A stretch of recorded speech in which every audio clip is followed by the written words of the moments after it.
Assalamualaikum warahmatullahi wabarakatuh. Alhamdulillah wassalatu wassalamu ala Rasulillah la haula wala quwata illa billah ma ba'du. Sekarang kita bahas tentang riba yang terjadi di tradisi Romawi ya.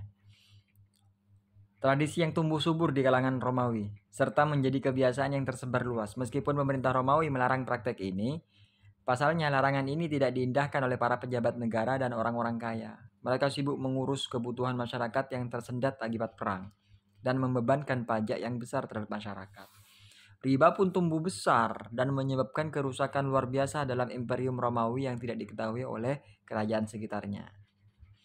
Orang-orang miskin terpaksa berhutang kendati dengan bunga yang sangat tinggi guna membeli makanan pokok. Tragisnya, tak jarang mereka harus mengorbankan kebebasan atau nyawa mereka untuk melunasi hutang tersebut. Strategi ini dipaksakan oleh sebagian pejabat negara. Mereka menetapkan bunga yang tinggi dan menghukum siapa saja yang tidak tunduk pada peraturan tersebut. Bahkan Justinian misalnya, dia mematok bunga tertinggi hingga mencapai 12%. Bunganya 12%. Ya bayangkan, orang sudah miskin, dikasih hutang dengan bunga yang tinggi, nggak bisa bayar, jadi budak dia. Kalau nggak mau ngikutin aturan, dibunuh dia. Ini Romawi sangat tragis sekali praktek riba ini di bangsa Romawi. Semoga kita terhindar dari praktek ribawi ya. Insya Allah kedepannya kita bahas tentang Yahudi atau sekarang aja. Wa akhlihimur riba wa qad nuhu anhu aklihim amwalan nasi bil batil wa adadna lil kafirina minhum adzaban alima.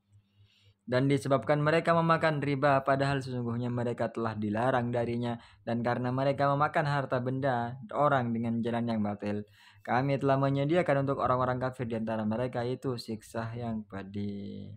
Menunjukkan bahwa riba diharamkan oleh orang-orang Yahudi, akan tetapi dalam realitanya mereka menghalalkan riba. Menurut Ibnu Katsir, mereka merumuskan kehalalan riba dalam berbagai bentuk dan trik. Yahudi ini memang pintar mengakali ya. Yahudi udah tahu riba itu haram, tapi diakali bagaimana cari cara agar bisa halal. Ini seperti ini, menjual agama.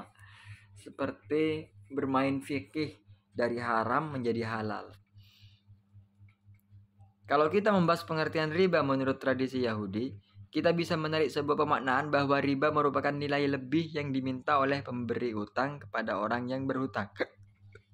Baik nominalnya sedikit maupun banyak. Adapun hukum meminta nilai tambah menurut perspektif mereka adalah haram, sesuai dengan keterangan yang termaktub dalam kitab-kitab suci mereka. Akan tetapi halal jika meminta kepada non-Yahudi. Nah ini awal mula permainannya. Agama Yahudi melarang riba, tapi diputarlah strategi-strategi. Oh itu haram kalau sama-sama Yahudi, kalau ke non-Yahudi itu halal kok, boleh kok. Awalnya seperti itu. Kalau ke non-Yahudi boleh. Ini dalam kitab Dairatul Ma'arif Al-Kitabiyah. Dikatakan bahwa syariat Yahudi melarang Bani Israel untuk mengambil bunga dari sama orang Yahudi, namun dibolehkan dari orang-orang non-Yahudi. Itu awalnya. Dalilnya mereka ini, jangan mengutangkan barang berharga, makanan atau barang apapun kepada sesama saudaramu dengan bunga. Akan tetapi silakan meminta bunga kepada orang asing. Namun demikian, jangan sekali-kali meminta bunga kepada saudaramu supaya Tuhanmu memberkahi seluruh amal perbuatanmu. Salah seorang tokoh mengutip salah satu pernyataan Musa bin Maimun, seorang tokoh Yahudi dalam bukunya yang berjudul Yadunul Qawiyah. Kami tidak membungakan utang kepada orang asing agar mereka bisa memenuhi kebutuhan-kebutuhan mereka tanpa terbebani. Namun agar kami bisa memanfaatkan mereka dan dapat memaksakan kehendak atas mereka, hukum riba terhadap sesama Yahudi adalah haram. Nah, ya kan? Agar bisa memanfaatkan, jadi kasihlah hukum riba. Tapi sesama Yahudi tidak. Lah ini lagi. Orang-orang Yahudi mengecualikan beberapa model transaksi riba yang haram. Mereka membolehkan mengambil riba dari orang yang membutuhkan utang. Oke. Ada pengecualian lagi. Awalnya boleh ke non-Yahudi.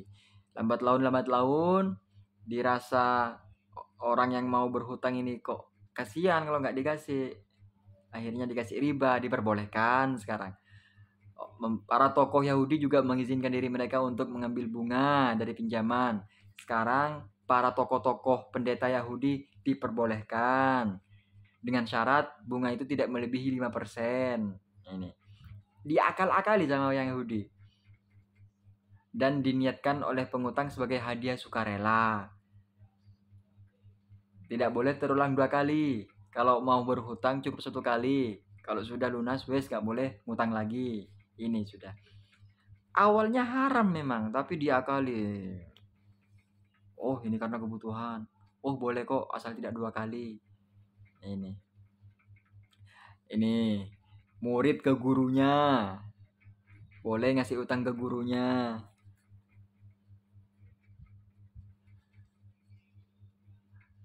Pelajar dari keturunan Yahudi pun diperkenankan untuk memberikan bunga kepada gurunya, asalkan dengan niat sebagai hadiah. Oh, murid berhutang ke gurunya, mau bayar kasih bunga. Nah, mereka masih mencari-cari strategi lain untuk memperluas ruang praktek riba. Misalnya mereka memperluas domain pelaku transaksi riba. Semula hanya berlaku untuk non-Yahudi, kini berlaku pula untuk sesama Yahudi. Selanjutnya para pemikir di kalangan mereka mempropagandakan kebolehan riba tanpa ada pengecualian sama sekali. Dalihnya adalah untuk kemaslahatan bangsa Yahudi. Tak lama kemudian praktek riba menjadi tradisi mereka dalam setiap transaksi. Bahkan kini pelaku riba yang terbesar adalah dari kalangan bangsa Yahudi. Itu.